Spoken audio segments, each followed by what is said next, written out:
नमस्कार, news one India देख रहे हैं आप। आपके साथ मैं हूं ऋतु। चलिए बुलेटिन की शुरुआत करते हैं बड़ी खबर के साथ। सीएम योगी आदित्यनाथ का आज कार्यक्रम है। वाराणसी गोरखपुर के दौरे पर रहेंगे सीएम योगी आदित्यनाथ। इस वक्त की बड़ी खबर आप तक बता रहे हैं, गंगा विलास क्रूज की रवानगी कार्यक्रम में हिस्सा लेते हुए दिखाई देंगे CM Yogi Adityanath. Virtually PM Modi Ganga विलास क्रूज को हरी झंडी दिखाएंगे और गंगा पार तट पर टेंट सिटी का उद्घाटन भी करते हुए नजर आएंगे।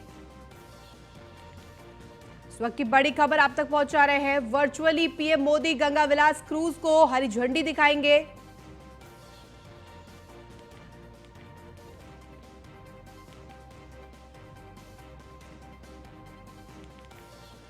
लखनऊ से इस वक्त की बड़ी खबर। सीएम योगी आदित्यनाथ का आज कार्यक्रम है। वाराणसी गोरखपुर के दौरे पर होंगे आज सीएम योगी आदित्यनाथ, जिसमें तमाम उनके कार्यक्रम प्रस्तावित गंगा विलास क्रूज की रवानगी कार्यक्रम में हिस्सा लेते हुए दिखाई देंगे। शिरकत करेंगे CM Yogi Adityanath. Virtually PM Modi Ganga विलास क्रूज को हरी झंडी भी दिखाएंगे।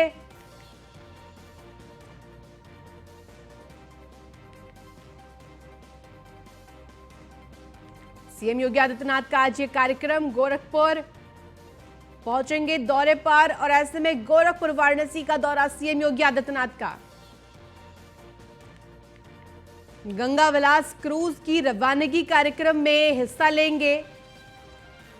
गंगा विलास क्रूज का आज कार्यक्रम है, भव्य तैयारियां की गई है। वर्चुअली पीएम मोदी भी गंगा विलास क्रूज के इस कार्यक्रम में हिस्सा लेंगे और हरी झंडी हुई दिखाते हुए देंगे। गंगा पार तट में भी टेंट सिटी के तैयारियों का जायजा लेते हुए दिखाई देंगे सीएम योगी आदित्यनाथ का कार्यक्रम आज। अधिक जानकारी के साथ हमारे संवाददाता हरेंद्र दुबे जुड़ गए। हरेंद्र, जिस तरह से आज सीएम योगी आदित्यनाथ का वाराणसी और गोरखपुर दौरा है, गंगा विलास क्रूज की रवानगी कार्यक्रम में हिस्सा लेंगे और साथ ही साथ बात करें तो पीएम नरेंद्र मोदी भी वर्चुअली शामिल होंगे, क्या कुछ अधिक जानकारी आपके पास? देखिए, उत्तर प्रदेश के मुख्यमंत्री योगी आदित्यनाथ आज 3 दिवसीय दौरे पर गोरखपुर आएंगे और पूर्वांचल वासियों को तरह तरह योजनाओं की आज जिस तरह से वाराणसी से लेकर के गोरखपुर तक की कार्यक्रम में शिरकत करेंगे और योजनाओं का लाभ देंगे। खास तौर से इसको लेकर के पूर्वांचल वासियों में काफी खुशी है। यही नहीं, आज निषाद समाज पार्टी का 10वां स्थापना दिवस मनाया जा रहा है। इसमें मुख्य अतिथि के तौर पर उत्तर प्रदेश के मुख्यमंत्री योगी आदित्यनाथ मौजूद रहेंगे और निषाद समाज पार्टी के राष्ट्रीय अध्यक्ष और उत्तर प्रदेश सरकार के मत्स्य कैबिनेट मंत्री डॉक्टर संजय निषाद सहित भारतीय जनता पार्टी के तमाम बड़े नेता इस कार्यक्रम में शिरकत करेंगे। 3 दिवसीय दौरे पर आज गोरखपुर उत्तर प्रदेश के मुख्यमंत्री आ रहे हैं। खासतौर से ये हम बताना चाहेंगे कि मकर संक्रांति जो गोरक्षनाथ मंदिर का प्रमुख मेला लगता है, जो सदियों से चली आ रही है, उस मेले के शिरकत करने के लिए और मेले की देख रेख के लिए उत्तर प्रदेश के मुख्यमंत्री 16 तारीख तक यहाँ रहेंगे। तो खासतौर से 3 दिनों तक जिस तरह से कार्यक्रम मकर संक्रांति को लेकर के खिचड़ी का मेले का आयोजन किया गया है, मुख्यमंत्री योगी आदित्यनाथ के देख रेख में लाखों श्रद्धालु गोरक्षनाथ बाबा को गंगा के खिचड़ी चढ़ाने का काम करेंगे। ठीक है, बहुत शुक्रिया तमाम जानकारी के लिए हरेंद्र। इस वक्त की बड़ी खबर आप तक पहुंचा रहे हैं। वाराणसी गोरखपुर दौरे पर रहेंगे सीएम योगी आदित्यनाथ और ऐसे में तमाम उनके कार्यक्रम प्रस्तावित गंगा विलास क्रूज की रवानगी कार्यक्रम में भी हिस्सा लेते हुए दिखाई देंगे। और साथ ही साथ बात कर ले तो प्रधानमंत्री नरेंद्र मोदी भी वर्चुअली इस पूरे कार्यक्रम में शिरकत करते हुए दिखाई देंगे और तमाम उन कार्यक्रमों में भी हिस्सा लेंगे। गंगा पार तट पर भी उद्घाटन में शामिल होंगे।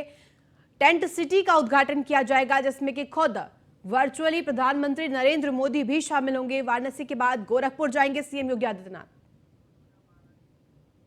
अधिक जानकारी के साथ वाराणसी से संतोष ओझा हमारे साथ जुड़ गए हैं। संतोष, जिस तरह से वाराणसी का आज ये पूरा कार्यक्रम है, बात कर ले तमाम उनके प्रस्तावित कार्यक्रम जिसमें कि सीएम योगी आदित्यनाथ आज शिरकत करेंगे। गंगा विलास क्रूज की अगर हम बात करें तो रवानगी कार्यक्रम में भी हिस्सा लेते हुए दिखाई देंगे और खास बात यह है कि वर्चुअली इसमें प्रधानमंत्री नरेंद्र मोदी भी शामिल हो रहे हैं। क्या कुछ जानकारी आपके पास?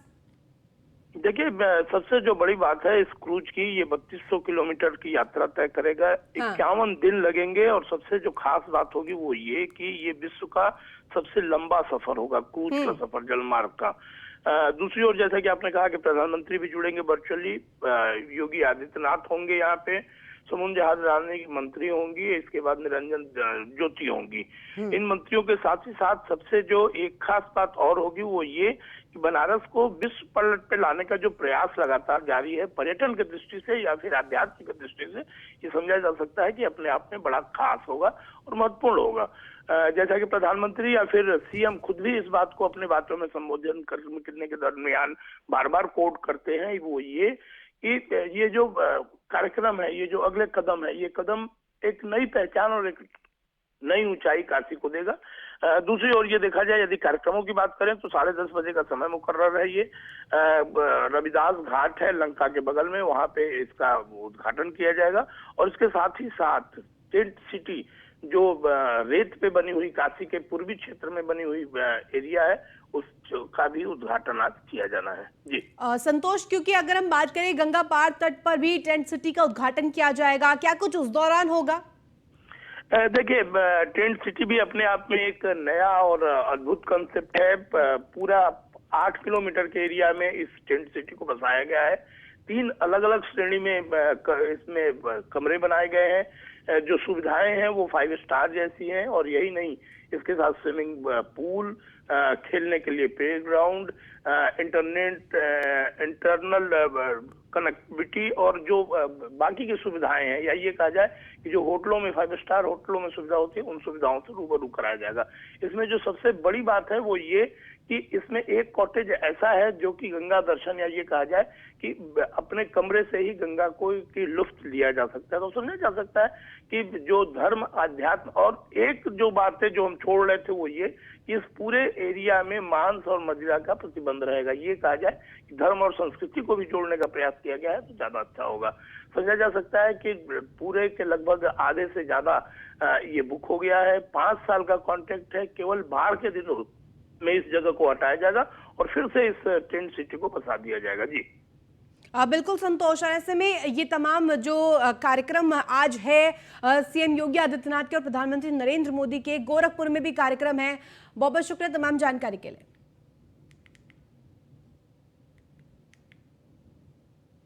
अगली बड़ी खबर, डिप्टी सीएम ब्रजेश पाठक का आज कार्यक्रम है। ई श्रुत सॉफ्टवेयर का करेंगे लोकार्पण, शुभारंभ। आपको बता दें कि लाल बहादुर शास्त्री भवन एनेक्सी में कार्यक्रम का आयोजन है। और आपको बड़ी खबर बता रहे हैं, लोकार्पण करते हुए दिखाई देंगे ई श्रुत सॉफ्टवेयर का।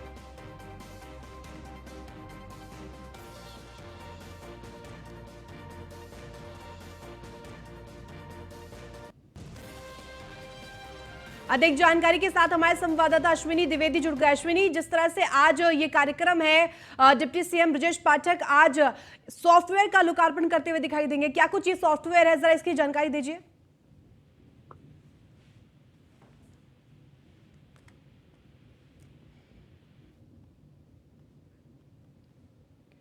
सॉफ्टवेयर का लोकार्पण और शुभारंभ करते हुए दिखाई देंगे डिप्टी सीएम ब्रजेश पाठक। और लाल बहादुर शास्त्री भवन एनेक्सी में ये पूरा कार्यक्रम रखा गया है, जिसमें खुद डिप्टी सीएम ब्रजेश पाठक शिरकत करते हुए दिखाई देंगे। और कार्यक्रम के जरिए ई श्रुत सॉफ्टवेयर का लोकार्पण और शुभारंभ भी करेंगे डिप्टी सीएम ब्रजेश पाठक।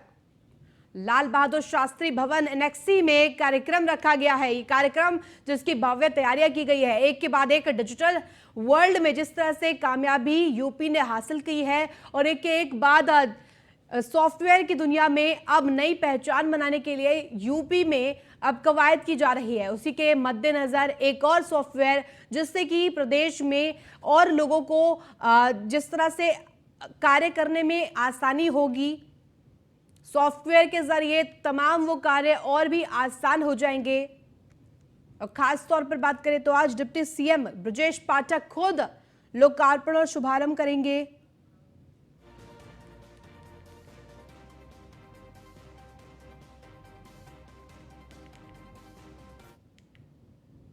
और डिप्टी सीएम केशव प्रसाद मौर्य ने मुलाकात की है राज्यपाल आनंदीबेन पटेल से, शिष्टाचार भेंट की है। बड़ी खबर आप तक बता रहे हैं, सरकार के कार्यों समेत कई विषयों पर चर्चा की गई है। राज्यपाल आनंदीबेन पटेल का मार्गदर्शन प्राप्त किया है, यह कहना है सीधे तौर पर डिप्टी सीएम केशव प्रसाद मौर्य का। और सरकार के कार्यों समेत कई विषयों पर कार्यों की, सरकार के कार्यों के अलावा भी तमाम उन विषयों पर मंथन किया गया, बातचीत की गई।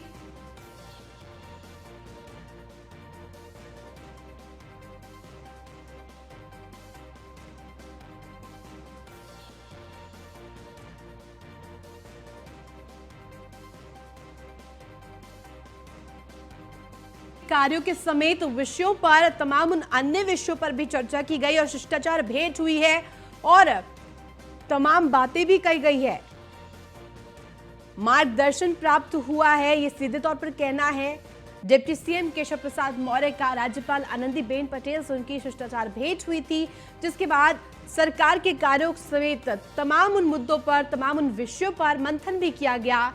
केवल सरकार के कार्य ही नहीं, किस तरह से सरकार आगे बढ़ रही है इस पर ही नहीं, तमाम उन पर्सनल बातों पर भी बातचीत हुई और मंथन किया गया। राज्यपाल आनंदीबेन पटेल का मार्गदर्शन मिला।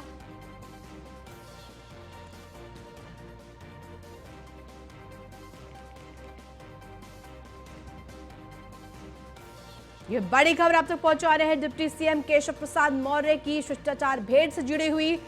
राज्यपाल आनंदीबेन पटेल के साथ शिष्टाचार भेंट कर मार्गदर्शन प्राप्त किया।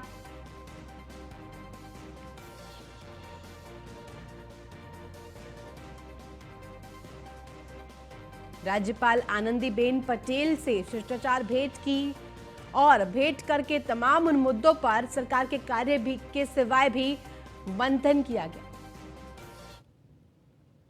वह पीएम मोदी की अध्यक्षता में नीति आयोग में बैठक है आज और दोपहर 12 बजे ये अहम बैठक होगी। बड़ी खबर आप तक पहुंचा रहे हैं नीति आयोग को। अब नीति आयोग के सदस्य, एक्सपर्ट बैठक में हिस्सा लेंगे।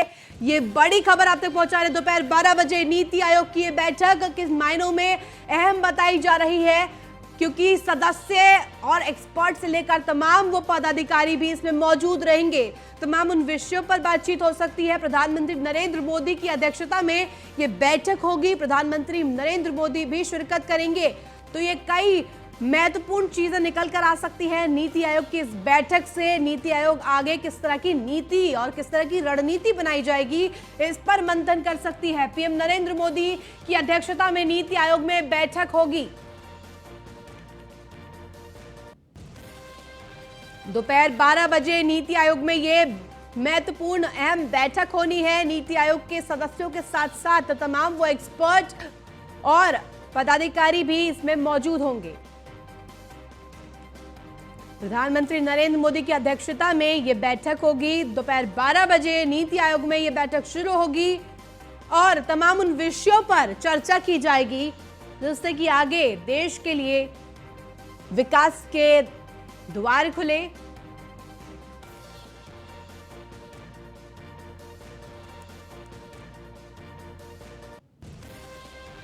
ये बड़ी खबर आप तक पहुंचा रहे हैं। दोपहर 12 बजे नीति आयोग की अहम बैठक है, जिसमें कि प्रधानमंत्री नरेंद्र मोदी खुद शिरकत करते हुए दिखाई देंगे।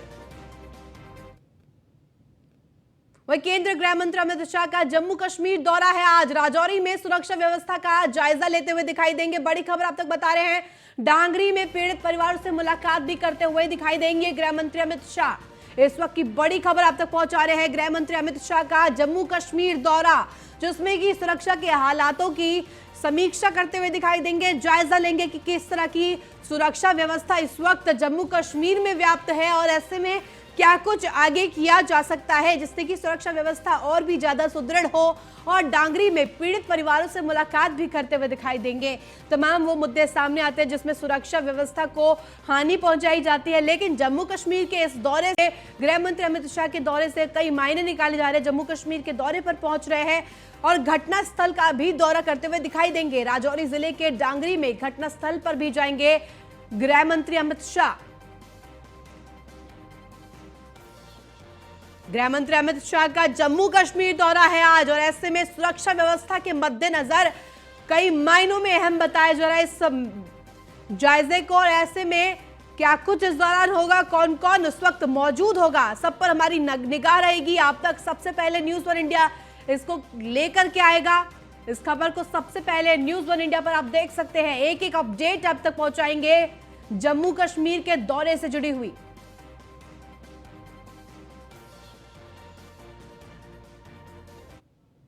वहीं दिल्ली में यूपी के मंत्रियों का रोड शो कार्यक्रम है। आज होटल ओबरॉय में निवेश को लेकर के अहम बैठक होगी। एक के बाद एक निवेश को लेकर के सजगता यूपी सरकार की दिखाई जा रही है। मंत्री नंद गोपाल नंदी, मंत्री ए.के. शर्मा शामिल होंगे। और आपको बता दें कि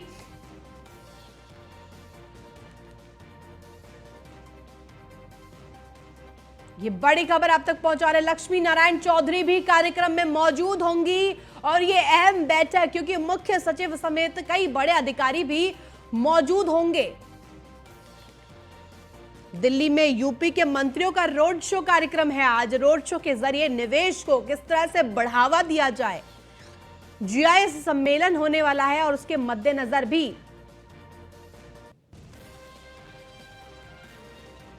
G20 भी है, जीआईएस सम्मेलन भी है और उसके मद्देनजर यह बैठक।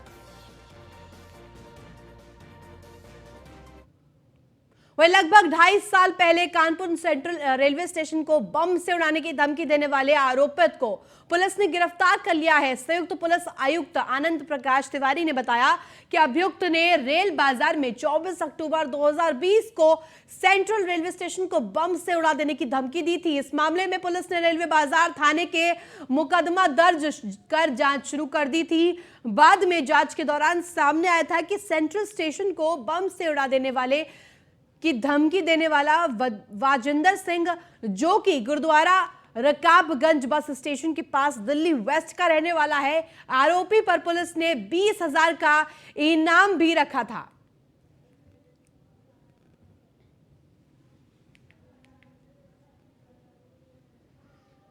इस व्यक्ति ने कुछ थ्रेटनिंग्स दी थी और उस थ्रेटनिंग के संदर्भ में विवेचना करते हुए इस व्यक्ति को लाया गया है। अभी हम इसको देख रहे हैं कि ये पोटेंशियल थ्रेट है भी या ऐसे ही इसने सिरफिरे की तरह काम किया है।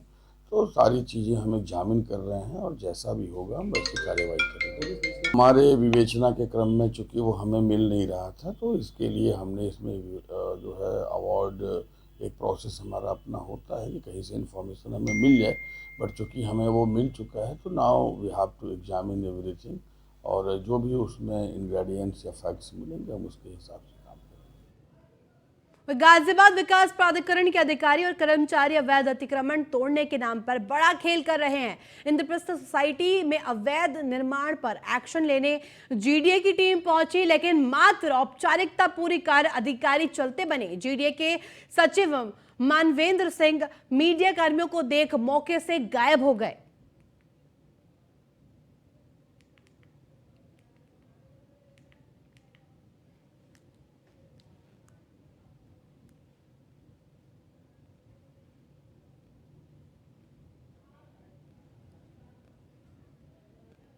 हापुड़ के नगर कोतवाली इलाके के आवास विकास इलाके में एक घर में काम करने वाली महिला पर पिटबुल कुत्ते ने हमला किया। बताया जा रहा है कि महिला को पिटबुल कुत्ता काफी देर तक खींचता रहा।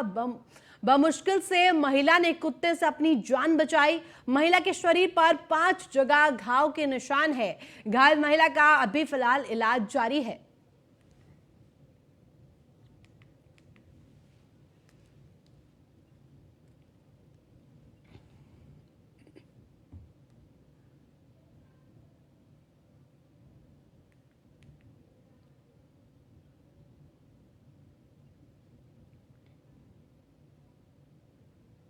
प्रयागराज में रामचरितमानस को लेकर बिहार के शिक्षा मंत्री चंद्रशेखर के विवादित बयान को लेकर साधु संतों में आक्रोश है।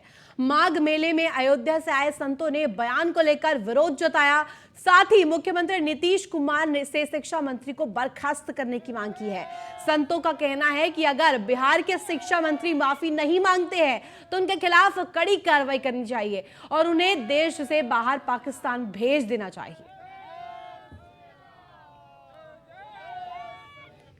हम तो इसको पाकिस्तान भेजना चाहता हूँ। ये पाकिस्तान जाए, इसका हिंदुस्तान में तो रहने की जरूरत ही नहीं और यहाँ रहे तो इसको इतना रिगड़ा जाए, नाली में जो कीड़ा रहता है ना उसमें इसको रिगड़ा मारा जाए। इसने बहुत बड़ा अपमान किया है और इसका भी ऐसा ही दंड दिया जाए इसको। इस प्रकरण में ये कहना है कि जब एक मुस्लिम कुल में जन्मे हुए अब्दुल रहीम खान खाना ने तुलसीदास जी के रामायण के प्रति कहा कि यह केवल हिंदुओं का सदग्रंथ नहीं है और न मुस्लिमों का है। अब्दुल रहीम खान खाना ने कहा कि रामचरितमानस विमला जनजीवन का प्राण, हिंदुआन को वेद सम यवन ही प्रगट कुरान। यवन के लिए कुरान है, हिंदू के लिए वेद है और जनजीवन का प्राण है।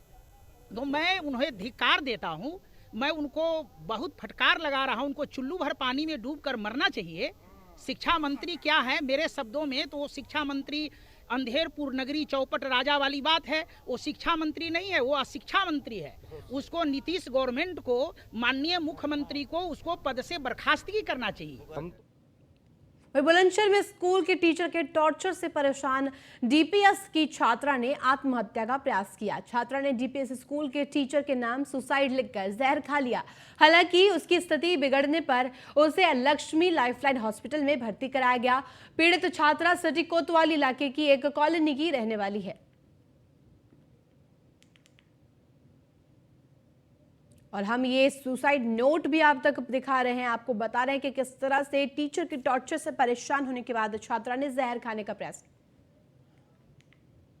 रामपुर की रजा लाइब्रेरी को विश्व पटल पर पहचान दिलाने की शुरुआत हो गई है। दरअसल हाल ही में रामपुर से बीजेपी विधायक आकाश सक्सेना ने पीएस से मुलाकात की थी और रामपुर में विकास को लेकर चर्चा की थी, जिसके बाद अब प्रशासन रजा लाइब्रेरी की कायाकल्प करने में जुट गया है। दरअसल नवाब फैजुल्ला खान ने साल 1774 में रजा लाइब्रेरी की स्थापना की थी।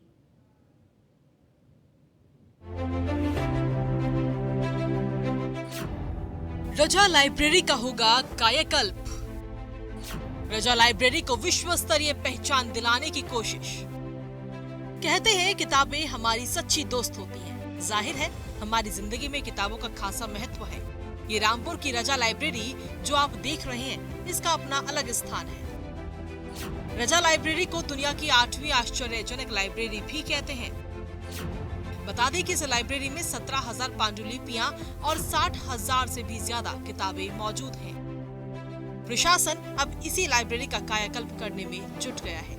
हाल ही में रामपुर से विधायक बने आकाश सक्सेना ने कुछ दिन पहले ही पीएम मोदी से मुलाकात की थी, जिसमें उन्होंने रामपुर के विकास और रजा लाइब्रेरी को विश्व पटल पर लाने के लिए कुछ सुझाव भी रखे थे, जिसके बाद अब रजा लाइब्रेरी को चमकाने की कवायद शुरू हो गई है। पूरा जो हमारा रामपुर शहर है एक अपने आप में एक बहुत ही सुंदर इतिहास को समेटे हुए है और उसको लेकर प्रदेश सरकार के और केंद्र सरकार के डायरेक्शन है कि रामपुर को एक नए कलेवर में हम लोग रीडेवलप करें। तो उसको लेकर ही हम लोग जो हमारे अर्बन प्लानर है उनके साथ में आज हमने डिटेल में विस्तृत निरीक्षण किया है। एक दौर की मीटिंग हम लोग पहले कर चुके हैं। तो जो हमारा रजा लाइब्रेरी है उससे संबंधित जितनी बिल्डिंग्स हैं, लाइब्रेरी और म्यूज़ियम को हम कैसे डेवलप करें। अभी हाल ही में आप सबने देखा था कि जो संयुक्त सचिव है भारत सरकार की मिनिस्ट्री ऑफ कल्चर की, उनका निरीक्षण भी यहाँ पर हुआ था और उसके बाद में सारी कवायद हम लोग कर रहे हैं कि लाइब्रेरी को फिर से एक नए कलेवर में हम लोग रीडेवलप करें और साथ साथ जो विजिटर्स यहाँ पर आते हैं उन्हें रामपुर का एक बहुत सुंदर अनुभव और सुखद अनुभव हो। तो शहर में भी हम दोबारा से रीडेवलपमेंट का प्लान करें, उसको लेकर प्लानिंग के लिए आज ये सारा निरीक्षण किया गया है। रजा लाइब्रेरी को विश्व स्तरीय पर पहचान दिलाने के लिए सरकार की मंशा के अनुरूप जिलाधिकारी रविंद्र कुमार के नेतृत्व में हर जरूरी कदम उठाए जा रहे हैं। जिलाधिकारी ने रजा लाइब्रेरी के बारे में जनपद की सीमा से होकर गुजरने वाले लोगों को जागरूक बनाने, लाइब्रेरी परिसर में जरूरी सौंदर्यीकरण और विकास कार्य को तकनीकी रूप से अमली जामा पहचान बनाने के उद्देश्य से आर्किटेक्चरिंग टीम के साथ बी अम्मा गेट मार्ग से स्टार चौराहा, गांधी समाधि और तोपखाना होते हुए किला गेट और रजा लाइब्रेरी परिसर का भ्रमण किया। जो हमारे अलग अलग जंक्शन पॉइंट है उसको हम लोग डेवलप कर रहे हैं और चूँकि हमारे रामपुर का सौभाग्य है कि यहाँ पे महात्मा गांधी जी की एक समाधि भी है, राजघाट के बाद में दूसरी समाधि यहाँ पर है, तो उसको हम बहुत सुंदर वो बनी हुई है, उसको और ज़्यादा अच्छे तरीके से डेवलप करने के लिए भी हमने प्लान बनाने को कहा है। तो बहुत जल्दी प्लान हम लोग बनाएंगे और फिर काम शुरू करेंगे। दरअसल रामपुर के नवाब और किताबों के बेहद शौकीन नवाब फैजुल्ला खान ने साल 1774 में रजा लाइब्रेरी की बुनियाद रखी थी, जिसके बाद नवाब अली खान ने इसे और सजाया। इस लाइब्रेरी में हजरत अली के हाथ से हिरन की खाल पर लिखी कुरान मौजूद है। साथ ही सुमेर चंद की फारसी में सोने के पानी से लिखी रामायण भी यहाँ उपलब्ध है। इन दुर्लभ पांडुलिपियों को देखने और शोध कार्य के लिए दुनिया भर से लोग यहाँ आते हैं। रजा लाइब्रेरी को एशिया की सबसे बड़ी लाइब्रेरी का दर्जा भी हासिल है। हमारा मिनिस्ट्री ऑफ कल्चर का ये लाइब्रेरी है, बहुत आइकॉनिक लाइब्रेरी है। एक्ट के तहत, एक स्टैट्यूटरी एक्ट के तहत ये गवर्न होता है। इसमें बहुत सारे रेयर आपके मैन्युस्क्रिप्ट्स हैं, 17,000 आपकी रेयर सभी प्रकार की मैन्युस्क्रिप्ट्स हैं। मैंने आज देखी हैं, कॉइन्स हैं, कलेक्शन है, आपका किताबें हैं, है ना। इनका अनुवाद होना चाहिए, इस लाइब्रेरी को एक पहचान मिलनी चाहिए। फिलहाल इस लाइब्रेरी के कायाकल्प से इस डिजिटल युग में भी लाइब्रेरी की उपयोगिता लोगों को समझ आएगी, तो वहीं वैश्विक पहचान से भी एक अलग संदेश मिलेगा। न्यूज़ 1 इंडिया के लिए रामपुर से फहीम खान की रिपोर्ट। तो फिलहाल इस बुलेटिन में बस इतना ही। आप देखते रहिए न्यूज़ 1 इंडिया।